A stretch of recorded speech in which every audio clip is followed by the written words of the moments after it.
Good morning, good afternoon, good evening, everyone, depending when you are. It's a huge pleasure for me to moderate this webinar dedicated to the cardiovascular management in septic shock. My name is Nadia Issaoui. I am professor in intensive care unit in Paris. And why are we doing this webinar? Because septic shock is a burden.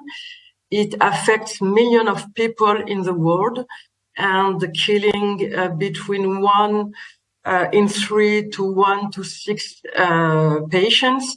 And management relies on a very low level of evidence. And we have the chance today to have two experts in the septic shock area. We will have two talks given first by Professor Van Zanten, working in Netherlands. He is expert in septic shock, but also in critical care nutrition. And after, we will have also the chance to have a talk by an expert of septic shock. This is a Professor Papaioannou Vasilios. He is working in Greece, and he will talk about the role of Landiolol in septic shock patients. So our expert will give the talk first, and we will have 20 minutes for questions. So please feel free to ask all questions you have, and we will answer to them at the end of the two talks. So now it's a huge pleasure for me to introduce Professor Van Zanten. He will explain to us how to optimize vasopressin initiation in septic shock patients. Thank you very much, Professor. Thank you very much, Nadia, for this kind introduction, and ESICM for the opportunity to talk about one of my favorite topics in septic shock, how to optimize vasopressin initiation. First of all, you see my disclosures. I did some talks for AOP Pharma, who makes vasopressin, and also we have received a grant to have an international registry on live data of vasopressin-treated patients all over the world. Furthermore, my academic conflicts of interest are that I'm the chair of the FREM section, the Feeding, Rehabilitation, Endocrinology, Metabolism section of ESICM. Now let's move on to the topic of today. What I would like to address is, first of all, what is refractory septic shock, because that's the moment you would consider to give vasopressin. The importance of immediate treatment of hypotension in septic shock, what are the guidelines telling us, and then to identify those patients with catecholamine refractory shock who could benefit from the administration of vasopressin.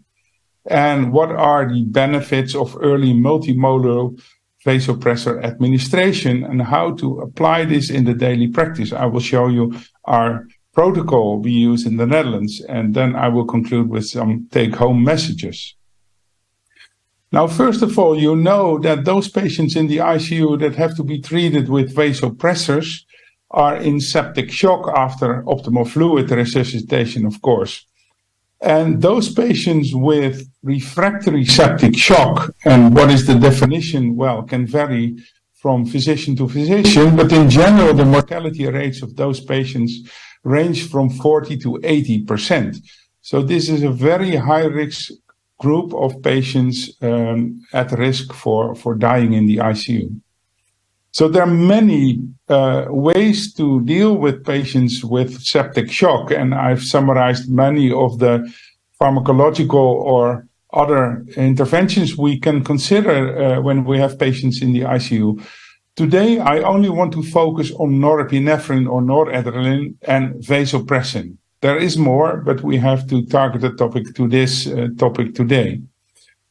Now, what is refractory shock? The problem here is that there is not a real definition. And it also depends, of course, on what kind of blood pressure target you aim for. Is it a mean arterial pressure of over 65 millimeters of mercury, or do you want to increase the blood pressure in those patients with hypertension, maybe to a mean arterial pressure of 70 or 80? And then, of course, it's also important that you have first optimally fluid resuscitated your patients, and that you have indications that you have optimal flow in your patients, so cardiac output. So maybe you have to measure the cardiac output, do an ultrasound, or measure the mixed venous oxygen saturation. But then, of course, you have to have a cutoff value of your norepinephrine, your vasopressor dose. Now, in the Netherlands, it's common to use a cutoff value of 0.25 micrograms per kg per minute, so 0.25 gamma. And we run a registry in the Netherlands, and the average norepinephrine dose that vasopressin was started as a second vasopressor was 0.45 micrograms per kg per minute. So what this clearly shows that you can have a threshold like 0.25, but the moment you start a vasopressor is always a little bit later, because those patients are in shock. They are in need of more and more norepinephrine. So the moment you start, the levels will be higher already. So that is what you have to consider when you design a protocol. Now, we know from this meta-analysis that early administration of norepinephrine is probably beneficial in patients with septic shock. So maybe we should not go for hours and hours with only fluid resuscitation, but we start norepinephrine now earlier and earlier in septic shock. But in some patients, you run into problems, because then the norepinephrine levels go up very high, and you consider to use a second-line vasopressor. And this is from the Surviving Sepsis campaign, the updated guidelines from 2021. And in this updated guidelines, it is stated that you can use vasopressin as a norepinephrine sparing strategy, especially in those patients with lower norepinephrine levels than considered before. So don't wait until the norepinephrine dosages are extremely high, because then you will probably have not a very beneficial effect any longer. So it can be beneficial, and you can consider this as an adjunctive therapy. And when you start it, you use a progressive dosing schedule of 0.01 to 0.03 units per minute. So I'll come back to that later. So why not just give more norepinephrine? Because that's what we did for decades, I think. Now, more and more we know that those patients on very high norepinephrine dosages have increased mortality. And of course, you would say that's the severity of illness. The more the shock, the more norepinephrine you need. But more and more we see publications that there are intrinsic harmful effects of norepinephrine, such as injury to myocardial cells, enhanced oxidative stress, and also immunomodulatory effects. It is known that high-dose norepinephrine dysregulates the immune system, and vasopressin does not do this. So norepinephrine leads to a phenotype of immunoparalysis, and more patients with septic shock die not in the initial phase of the first few days of admission in the ICU, but later due to persistent organ dysfunction and opportunistic or nosocomial infections. So for this reason, it could be better not to increase the norepinephrine dose and have further, depression of the immune system. If you consider vasopressors, there are more ways to achieve a higher blood pressure.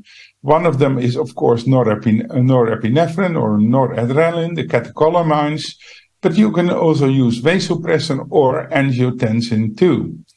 And I will focus on vasopressin here. So vasopressin has, a multimodal activities. So the first one is the V1 receptor activity, and that leads to the vasoconstriction. That's important for patients with septic shock. But there is also an effect on V2 receptors, water retention in the kidney, or the antidiuretic hormone effects. And there is also the V3 or V1b receptor, and this facilitates the release of ACTH from the hypophysis, leading to cortisol production in the adrenal glands. Very important cortisol, as you know, in septic shock patients, we sometimes give our patients like hydrocortisone or corticosteroids. We also know that in the late phase of septic shock, there can be a relative vasopressin deficiency. And of course, when you give norepinephrine, you will not solve this. But when you give vasopressin, this could be a treatment of late vasopressin deficiency. Now, what about the literature? This study was done in 2008 by Russell and co-workers, and this is the VAST trial published in the New England Journal of Medicine, showing when norepinephrine was compared with a combination of norepinephrine and vasopressin. The primary endpoint of survival probability at 28 days was not significant, but there was maybe a trend of improved survival in vasopressin patients. Clearly, from this study, it was shown that when you started vasopressin as a second vasopressor, you could reduce the norepinephrine doses. So it has a norepinephrine sparing effect. But post-hoc analysis of these studies published later have shown that if you select subgroups of this trial, so for instance, those patients with a lower dose of norepinephrine at randomization, so below 15 micrograms per minute, or patients with lower Apache-2 scores, or those patients with a lower lactate level, below 1.4 millimoles per liter, you see an improved likelihood of survival in this patient. So suggesting that we maybe should start the second-line vasopressin earlier in the treatment of septic shock. And then this meta-analysis was published by McIntyre and co-workers in JAMA in 2018, showing that if you compare those arms of randomized controlled trials where vasopressin was combined with catecholamines versus catecholamines, so norepinephrine alone, that there was a lower likelihood of new onset atrial fibrillation. It was 23%. So that's important to reduce the incidence of new onset atrial fibrillation. And also this experiment showed that ex vivo, when you take out the arteries from patients and you see what is the contractility effect of various vasopressors, that when you use the arteria radialis, that there is a marked effect on constriction by vasopressin, norepinephrine, and other vasopressors.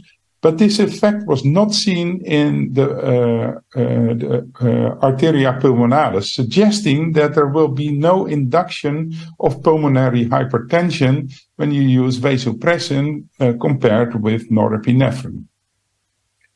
With respect to mortality, there is some effect in this meta-analysis, 11% lower mortality, but it was mainly found in the lower quality studies at that time. And then there was the VANISH trial, comparing vasopressin with placebo or hydrocortisone versus norepinephrine plus placebo or hydrocortisone. So a direct comparison of vasopressin versus norepinephrine. The primary outcome was renal failure, and the study was negative for the primary endpoint. There was a trend, so maybe less renal replacement therapy, but this effect was not significant, as was the difference in mortality or adverse events. However, in post-hoc analysis of the studies, when you took only those patients at risk of developing renal failure, so the risk of the RIFO classification, well, indicated by a serum creatinine of 1.5 of the upper threshold, who received arginine vasopressin with norepinephrine, this was associated with a reduction of renal replacement therapy, and this was significant, a lower trend of progression to renal failure or loss, more serum creatinine reduction compared with norepinephrine alone, despite similar baseline creatinine levels, and a lower mortality rate. So maybe if you target it in this high risk group, there could be a real benefit of giving vasopressin to these patients. This was also seen in this meta-analysis by McIntyre and co-workers, and especially in the low risk of bias patient groups, there was a lower incidence of renal replacement therapy, although in all the studies combined, there was not a significant difference. This meta-analysis by Nadel, published 1 year later, combined all kinds of vasopressors and vasopressin with catecholamines alone. And this meta-analysis clearly showed that there was a reduced need for renal replacement therapy and a lower incidence of acute kidney injury. Of course, there is also a price to pay when you use vasopressin. The adverse events were more ischemia in distributive shock. It's mainly like peripheral ischemia. There's not so many data about splanchnic ischemia or cerebral ischemia. It's digital ischemia, and I must say, in our hands, when you have full resuscitation of your patients with fluids and you focus also on blood flow when you have a good cardiac output, then this effect is very limited, and also probably due to the fact that we start earlier nowadays than maybe a decade ago. Recently, this paper was published on shock resolution and timing of vasopressin, and it clearly showed that when you start vasopressin within 3 hours of the commencement of norepinephrine infusion in septic shock, that there is a faster resolution of shock, also suggesting that earlier administration is better for the outcome of our patients. Now, if you compare non-responders and responders, of course, the outcomes of the responders are better. They have lower in-hospital and ICU mortality. They have higher hospital-free days at day 28. They have less need of continuous renal replacement therapy. And you see a decrease in catecholamine doses, so norepinephrine. And also what you can see in this graph, that the lactate levels will, increase further in non-responders and slightly start to decline in the responders. So the likelihood of having a high response rate is also better when you start at a lower lactate levels. And it was significant when you compare a lactate of 4 with a lactate of 5.4 in this study. Also, in this paper, it was shown that when you start at a higher pH, so when there is less metabolic acidosis, there is a higher likelihood of vasopressin response, also suggesting that an earlier initiation is better for the final outcome. And in this study, also vasopressin response was associated with lower mortality, more days alive and free from vasoactive medications, days alive and free from renal replacement therapy, and also the dosages of norepinephrine could be lowered more fast with vasopressin addition. In this paper, it was shown that each 10 microgram per minute increase in norepinephrine dose at the time of vasopressin initiation was associated with a 20.7% higher in hospital mortality rate, suggesting that you have to start earlier, and when you start at a very high norepinephrine dose, the likelihood that you will be able to reduce mortality is very limited. In the right part of this slide, you can see the effect of lactate at the initiation of vasopressin. So for each 1 millimole per liter increase in lactate at the time of vasopressin initiation, after shock onset, this is associated with the 18.4% higher in hospital mortality. So maybe we have to consider to start this vasopressin addition already at 10 micrograms per minute, or when lactate levels are below 2.3 millimoles per liter and rising. So earlier start is maybe beneficial. So this is our protocol we use in our hospital and many hospitals in the Netherlands. So you have a patient in refractory shock, adequately fluid resuscitated. You have indications of optimal blood flow, so cardiac output. You have a PICO, ultrasound, or the mixed venous oxygen saturation. And you have norepinephrine levels above 0.20 micrograms per kg per minute. It was 0.25, but we reduced this level based on the latest insight from the studies. And when your mean arterial pressure is not enough with this norepinephrine dose, we start argipressin or vasopressin. We start at 0.01 and we increase every 15 minutes until the maximum dose of 0.03 international units. It's, body weight independent. When you have a sufficient mean arterial pressure, we gradually reduce the norepinephrine at least to a level of 0.10. So it should be lowered much lower than when you started. And the reason for this is rebound hypotension. I will show you in a minute. So the moment you reach the 0.10 micrograms per kg per minute, you also start tapering the argipressin. When your blood pressure goes down, you will increase the argipressin, otherwise you will lower the norepinephrine further after you completely have stopped the argipressin. And there are some studies indicating that when you discontinue the vasopressin much earlier than the norepinephrine, that you will see a rebound hypotension. And this is data from our international registry from the Netherlands, showing in the end of the tapering of the norepinephrine that it goes too fast and that you have to increase the argipressin levels again. So this is a rebound hypotension. So, of course, you also need a response definition, and this is what we use in the registry. So most of the patients have a continued increase in norepinephrine needs. So we have defined those patients as responders who have, a reduction in norepinephrine dose or a stabilization of norepinephrine. So no further increase in the next 2-3 hours after the initiation of vasopressin.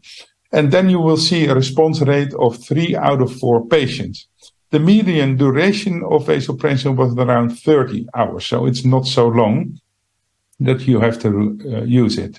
So when I summarize all this information, I've shown you that vasopressin can be used in refractory septic shock.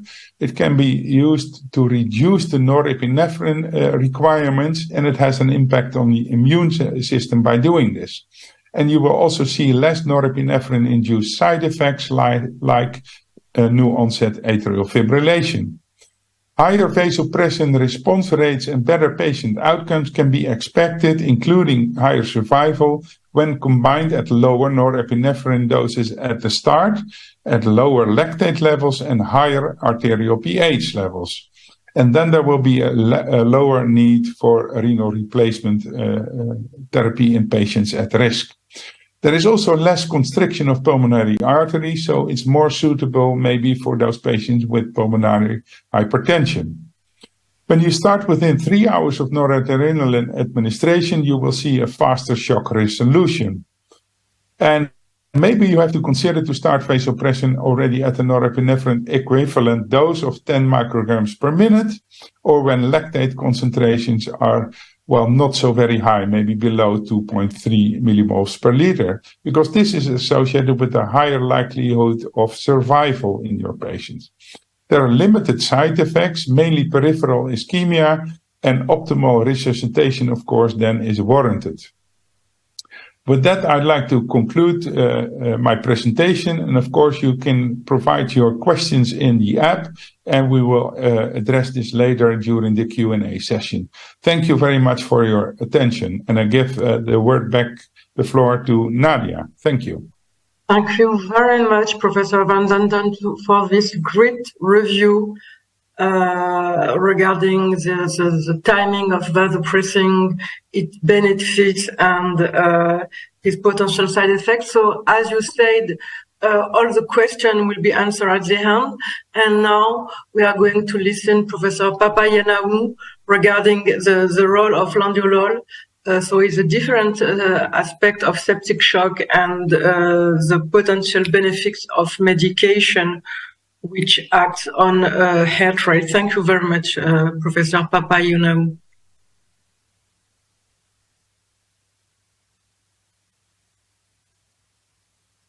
We cannot hear you, sorry. Okay. Thank you, Nadia, very much for the presentation. I would also like to thank Septic and Talp Pharma for the opportunity that they gave me to present some new data regarding the rationale of using beta blockers, and particularly Landiolol, in patients suffering from septic shock. So I'll have to. These are my conflicts of interest. And as my previous fellow colleagues talked about the use of vasopressors and vasopressin in septic shock, we know that these are the three main streams of therapy: administration of fluids, catecholamines, and vasopressin. However, we all know, we already heard about that catecholamine treatment can be actually a case of Jekyll and Hyde conundrum, as Mervyn Singer has nicely illustrated.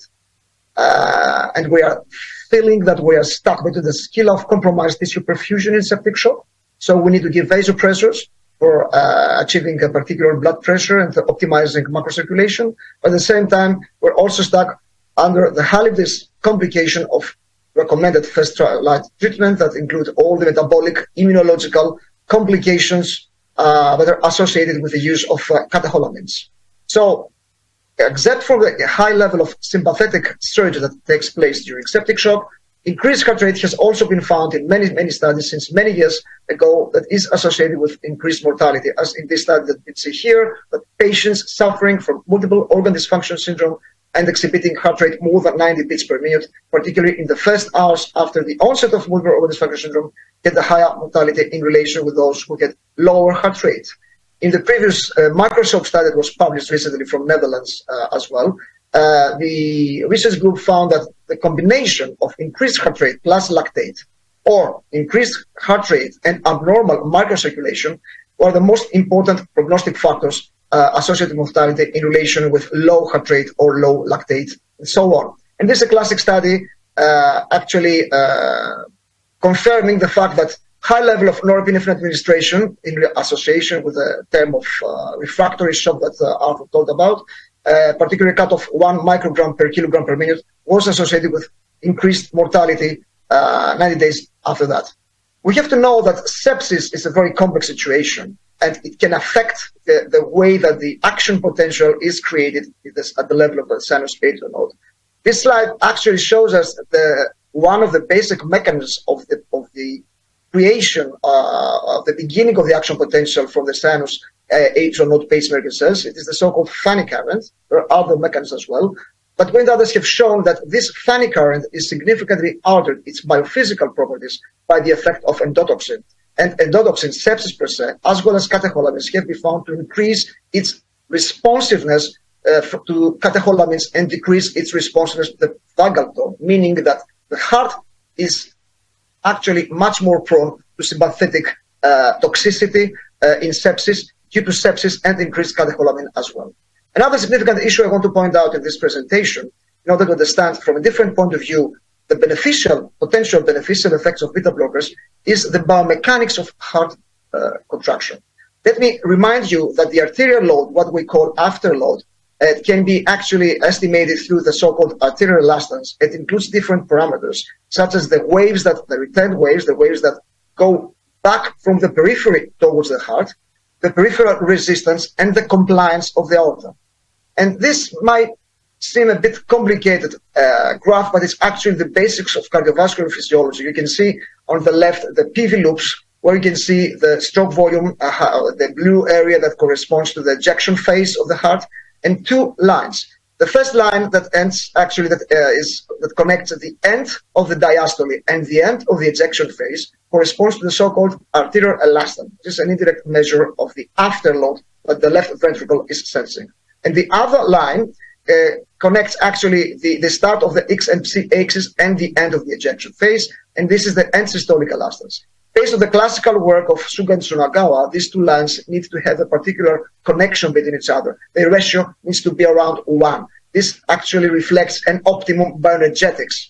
In case we have a decreased end systolic elastance, just like in case of septic cardiomyopathy due to decreased contractility, or we have an increased arterial elastance due to increased arterial load, this ratio, as you can see, is changed, and you can see that the blue area, the stroke volume, is reduced, and the area, the pink area, which corresponds to the hidden dynamic work which is stored within the heart, is increased. This means that for the same contraction, for the same stroke volume, the energy that has to be consumed by the heart muscle is much increased.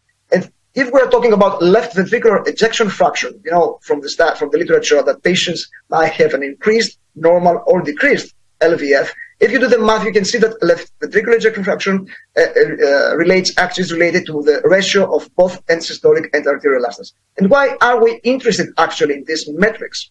Because we know from the basic and experimental studies that both end-systolic elastance is reduced during sepsis and arterial elastance is increased, because many studies have shown that during septic shock, despite the decrease in the peripheral resistance, compliance of the aorta is decreased. It's just a case of patient who suffers from hypertension and atherosclerosis. And this increased arterial elastance actually imposes a high load to the left ventricle. And at the same time, as you can see on the upper part of the left part of the slide, Garcia and other group from Spain have shown that the increased use of norepinephrine and the high level of catecholamines that take place during septic shock can increase the return of the waves from the periphery towards the aorta and can increase further the arterial load. Something similar can also be induced by the high heart rate, the increased heart rate, because increased heart rate doesn't leave a lot of time to the aorta to relax after its contraction. So the combination of high catecholamine level and sepsis and tachycardia can induce a state of bioenergetic disadvantage, and this increased arterial load can have significant detrimental effects upon our heart. This is an experimental study in septic shock rodents that have shown. On the left, you can see this bar chart. You have the blue line, which is the compliance of the aorta, and the pink line, where the box corresponds to the peripheral resistance. But at 2-3 different time points after the onset of septic shock, you can see both decrease in peripheral resistance and the aortic compliance. And on the right upstairs box plot, you can see the difference between pressure at the level of the aorta, of the radial artery, and femoral artery, where you can see that at the 3 different time points of septic shock, this difference is reduced. Pulse pressure is reduced, meaning that we have an increased arterial load due to different biophysical effects of both increased heart rate, catecholamine administration, and sepsis per se. So the question, if we should beta stimulate the heart in order to improve tissue perfusion, oxygen delivery, and so on, or beta blockade in order to protect myocardium, decrease oxygen needs, and improve bioenergetics and ventricular arterial coupling, which is actually the main topic that is associated in this presentation with the potential beneficial effect of beta blockers. So this kind of decatecholaminization, which includes many different pathways that can be affected by the use of beta blockade therapy, such as attenuation of cardiac dysfunction, improvement of coagulation disorder, immunomodulation through reduction of the cytokine production, and normalization of hemometabolic state, has been questioned in many studies. This is the first study of the use of beta blockers many years ago by Berg, surgeon from the United States, who showed for the first time in both animal and patients that the administration of beta blockers was associated with decrease of the VQ inequalities in the lung, optimization of shunt, decrease of the dead ventilation due to the closure of different arteriovenous shunts that were opening during sepsis. This is a very large study by Machia and colleagues, 2012, 10 years ago, that was published and showed that the pre-administration of beta blocker in a very large sample of patients, approximately 1,000 septic patients, was associated with decreased mortality, 70% versus 25% in patients who did not receive beta blockers at all. And this study also was replicated in a very recent study that was published in 2021, the so-called B study, that confirmed actually that the previous use of beta blockers has a beneficial effect upon mortality in patients who get septic in the ICU from whatever cause. The physiological rationale behind this is that theoretically beta blockers will decrease the end-systolic elastance, the ESPVR1 curve that you can see, but at the same time, due to the prolongation of the diastolic filling time, the stroke volume will be increased. And this is because the heart rate, as you can see at the upper right of the slide, can increase arterial elastance due to the fact that it doesn't affect the time of the relaxation of the aorta. So aorta doesn't have the time to relax after its contraction, and this can induces a significant increase of arterial load and afterload in the left ventricle. Morelli, in a paper that he published a few years earlier, tried to reanalyze his data and discuss the issue, the most important issue, if tachycardia is a counteractive or is a compensatory or non-compensatory mechanism, because some patients need to be tachycardic and some others do not need it. So they actually analyzed the waveform of the blood pressure. And as you can see on the right, they measure the difference between systolic blood pressure and the pressure at the level of the decrotic nodes, the so-called SDP. What they found was that patients who had increased SDP difference before administration of beta blocker, and this increased SDP difference remained after beta blocker administration, actually had experienced beneficial effect of beta blockers upon stroke volume. Cardiac output remained the same, but stroke volume increased. Whereas those who had a decreased SDP difference between systolic blood pressure and necrotic nose pressure, and this difference was further decreased after beta blocker administration, in these patients, cardiac output and stroke volume and contractility decreased.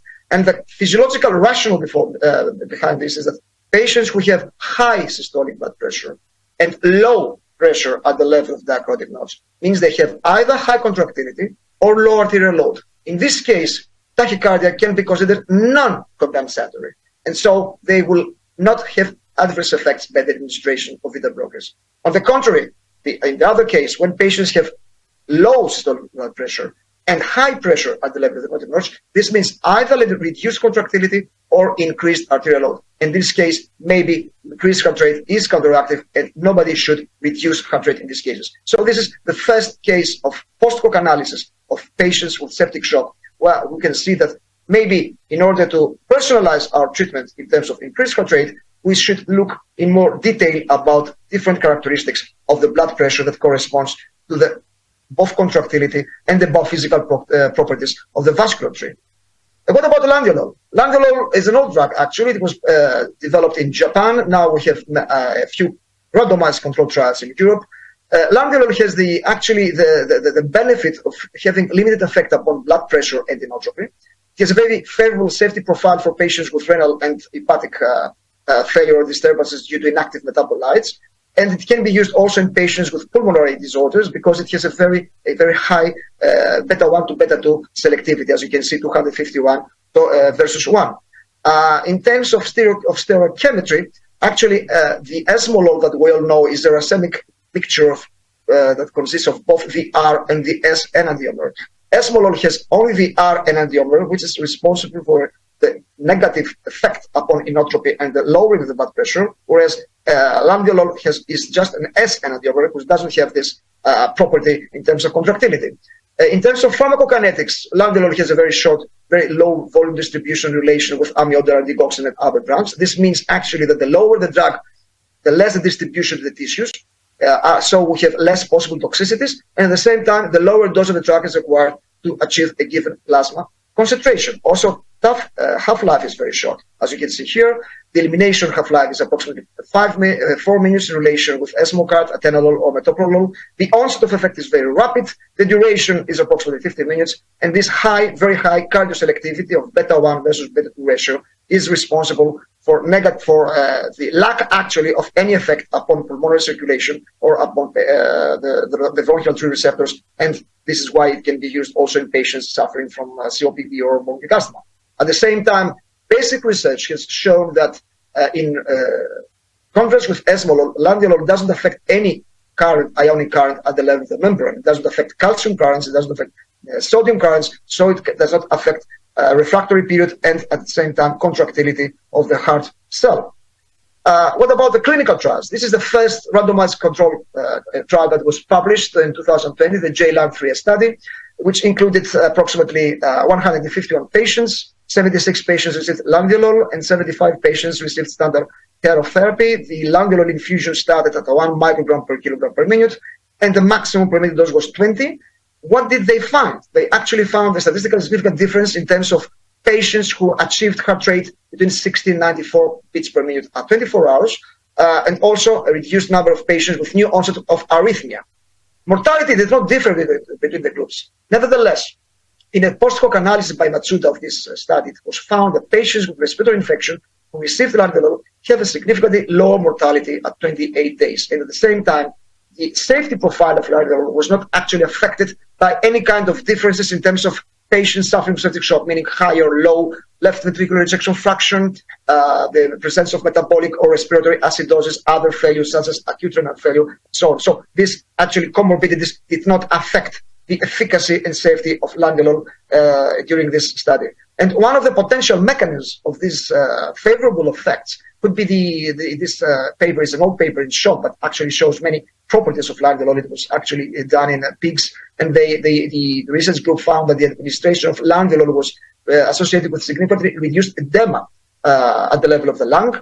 Also, many cytokines, as you can see, such as TNF-alpha, IL-6, high mobility group OX1, at the level of after the administration after LPS was significantly reduced in the group who received Landiolol, and this was actually attributed to the negative effect of Landiolol upon the so-called nuclear factor kappa B, which is a very significant factor responsible for the production of pro-inflammatory cytokines during sepsis, stress, etc.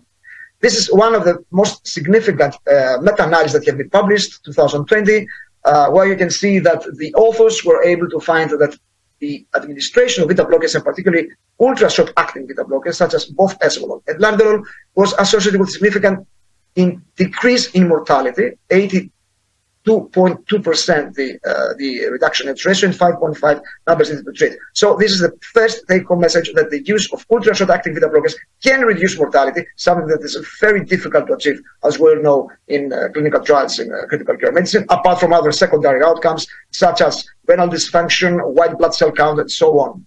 And in an editorial, Morelli actually commented that this current meta-analysis confirms that in case of septic shock, the reduction in heart rate can be well tolerated and can have a positive impact upon mortality. Nevertheless, we should act very cautiously. We should decrease heart rate very late fashion, particularly if the patient has a very high heart rate.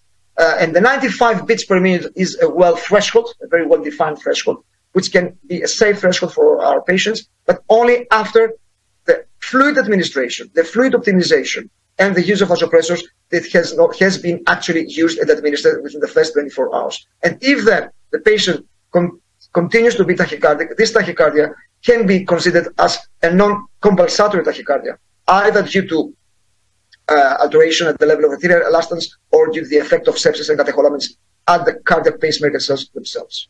This is another meta-analysis that was published 2 years earlier that showed actually in 6 studies, including the study from Canada that was published in 2020 with the use of Landiolol, that the long-term mortality, meaning mortality at 90 days, was significantly increased by the use of ultra-short-acting beta blockers, something that was really peculiar because short-time mortality was not that significant, the difference between Landiolol versus other beta blocker administration.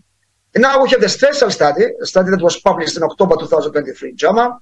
It was conducted in 40 centers in the United Kingdom. It included actually 126 patients. 63 patients were randomized in a continuous infusion of Landiolol, starting from 1 microgram per kilogram per minute. They treated to reach a target heart rate of 95 beats per minute. And the other group of 63 patients as well received standard care. The primary outcome was the difference between mean SOFA score over the first 40 days after trial entry.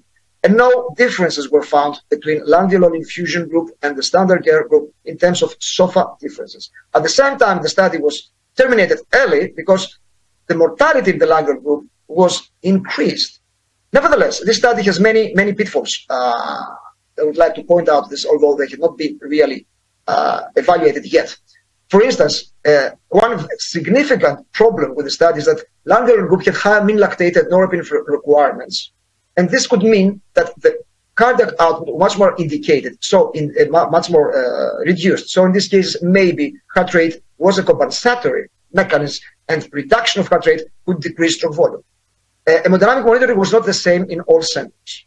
And so the titration of beta blockers was not optimal in all centers. Something very important, the average number of requests per patient per center were about 3 patients per site, apart from 2 sites. So there was very low amount of recruitment between the different centers that participated in the study. And the most significant part is that the mortality in the control group was much lower than expected. The same authors actually declared in the paper that we can't explain why the mortality in the standard care group in this study was only 20.6% at day 90 among those otherwise high-risk patients. And finally, the number of patients, as you can see, that were screened was very high, more than 4,000 patients. But only a very limited number of patients were included. You can see 3,789 patients were excluded. It was an open-label trial, and another peculiar protocol regularity that actually was a bit problematic in my view is that the authors in the protocol did not decrease the amount of landiolol, but increased the amount of catecholamines in case of hypotension, something that could be associated based on what the first author has told us with a high mortality.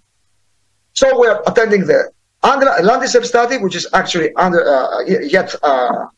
recruits patients to see if there is any differences in terms of septic shock mortality, in terms of other secondary outcomes, for instance, immunomodulatory effects and so on, by the administration of landiolol in patients with persistent tachycardia, heart rate more than 50 minutes per minute in relation with standard of care. So in conclusion, we can ask ourselves, based on the literature, both clinical and experimental, that controlling heart rate in general with beta blockers, another alternative to vasopressin, can maintain stroke volume through increasing the diastolic filling time, can reduce potentially norepinephrine requirements through increase in stroke volume with the same cardiac output, and this could be attributed to a reduction in the arterial stiffening and the beta ventricular arterial coupling. We have to know also about the potential anti-inflammatory effects, such as blocking cytokines that has been shown in both vascular and landiolol, and restoring sympathetic parasympathetic balance. Thank you very much for your attention, and I will be great to answer to all your questions. Very much for this great talk. Now it's time for questions. Arthur, there is one question for you from the chat. Is there any study reporting the effect of vasopressin, especially on the microcirculation, kidney, liver, small intestine, colon? And I think the aim of the question was, is there any ischemic damage of this organ compared to norepinephrine? Well, I'm not aware of that specific study, but from a theoretical concept, you could consider that also high-dose norepinephrine has effect on the microcirculation and these organ functions. So, of course, it's another vasopressor, but if you look carefully into the data of renal function or renal replacement therapy, it's very unlikely that the effect of vasopressin on, well, kidney perfusion or microcirculation is worse than when you increase the norepinephrine dose, because, well, the clinical data show that the opposite effect, that it is more beneficial for the kidney. And for splanchnic ischemia, also we see with very high dosages of norepinephrine that you can run into the problem of non-occlusive mesenteric ischemia, so general low flow state in the gut. But in the studies that have been performed with vasopressin, the number of patients with splanchnic ischemia is very limited. Most of the times when there is side effects, it's peripheral ischemia, nose, ears, fingers, toes, and that kind of things. But, well, more central organ ischemia is not reported very often. And I know from anecdotal cases also in the Netherlands that when the patients are not optimally resuscitated, so when they were severely hypovolemic and they have maybe also low cardiac output, those patients are at risk of that kind of organ ischemia. So I think before you start with your vasopressin, but the same holds when you want to increase your norepinephrine to very high dosage, you have to be sure that there is optimal resuscitation with fluids and that there is blood flow, that you have optimal cardiac output. Because otherwise you will induce ischemia if you use high-dose vasopressors without blood flow. So I think that's important, but I think there is only, well, limited data, maybe a few case series, but it has not been addressed in large studies. Okay, thank you, Arthur. Vasilios, there is a question for you. What would be the role of ivabradine in controlling heart rate in septic shock patients? I guess the question was why to prefer Landiolol more than ivabradine when there is an indication to decrease heart rate in septic shock patients? Well, very nice question. Ivabradine actually acts at the level of the funny currents, and reduces the funny current activity. And has been tried in many studies in the cardiovascular literature. In critical care literature, we have the so-called MODIFY study, which actually didn't have significant results. And I'm not aware of any new study trying to evaluate the effect of ivabradine on tachycardia in septic shock patients. The problem is that ivabradine doesn't have immunomodulatory effects. So in my view, the administration of beta blockers, apart from the, as I told you, the prolongation of the diastolic filling time, the potential favorable effect upon ventricular arterial coupling, is a very significant drug in order to reduce the toxicity of catecholamines in terms of immune regulation. So in any case, we don't have any good quality data to compare ivabradine versus beta blockers in general or Landiolol in particular. Thank you, Vasilios. I just would like to add a question for you. What are the contraindications of Landiolol in septic shock patients who is adequately resuscitated and has tachycardia? In other words, do you consider that septic cardiomyopathy is a contraindication of Landiolol? Not optimum fluid administration. Landiolol, as you already know, has been in the guidelines of cardiovascular literature as the first therapy option in terms of atrial fibrillation and tachycardia in the operating room. Doesn't affect contractility, doesn't affect renal function. But in general, Landiolol, what is the difference between Landiolol and other beta blocker? It's actually its pharmacokinetic characteristics. Okay, the very short elimination half-life, the very rapid onset, and so it has a very well-designed safety profile. So in any case, tachycardia in septic shock patients, if we can say that it is not counteractive, it's not compulsory, needs to be early and accurately corrected. But we need, first of all, to exclude any case of septic cardiomyopathy in terms of reduced contractility. Because in sepsis, you can have different patterns of alterations in your hemodynamic status. You can have the hyperkinetic profile, okay, when you have a very highly contractile left ventricle with very reduced afterload. This case, as Michel Bochat and Baron have shown, has a very high left ventricular ejection fraction. It has the highest mortality. In this case, maybe the decrease in heart rate by use of Landiolol or any other beta blocker could be detrimental. And you can have also the case of hypokinetic profile when you have low level of contractility. And in this case, maybe the use of beta blocker could have significant effect, because I didn't have the time to discuss. The administration of beta blocker does not, and particularly Landiolol, has the potential to, at the same time, increase rather decrease contractility. This has to do with the membrane theory receptors. And we know that the beta blockers have two subunits. If, for instance, we block one subunit, we give the opportunity to the other subunit to be activated by a beta agonist. So it's a little bit complicated, the membrane theory of the receptors, but in general, it seems that the use of Landiolol not only can decrease, but also can increase contractility in this case of patients. Thank you, Vasilios. Now we have plenty of questions. A question for Arthur regarding vasopressin. First easy question, do we need a central line for vasopressin? And second questions, regarding the studies you showed to us, can we use vasopressin with level 1 of evidence? In other words, do we need other studies to use vasopressin?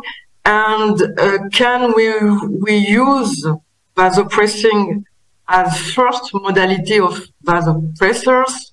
And if not, why? Sorry, there is a lot of questions regarding now vasopressin, and I'm trying to summarize them. So, peripheral versus central line. Yeah. Do we need more study as second line? And third, can vasopressin replace norepinephrine? And if not, why? Well, excellent questions. I would recommend to give vasopressin through a central venous catheter like norepinephrine. Well, there's work done that maybe you can use it for a few hours, but most of the time we use vasopressin as a second-line vasopressor, so the patient is already for some hours on norepinephrine in increasing dosages. So normally you would then also give the vasopressin to the via a central venous catheter. Should we have more evidence?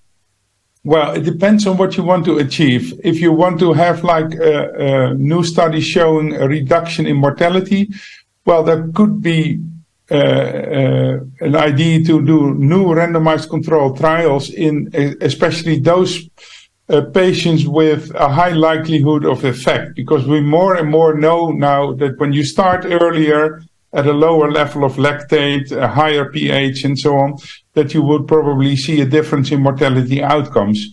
Well, the meta-analysis already suggests better clinical outcomes with respect to renal outcomes and new onset atrial fibrillation. But of course, if you want to aim for mortality, we need more level 1 evidence that it reduces mortality.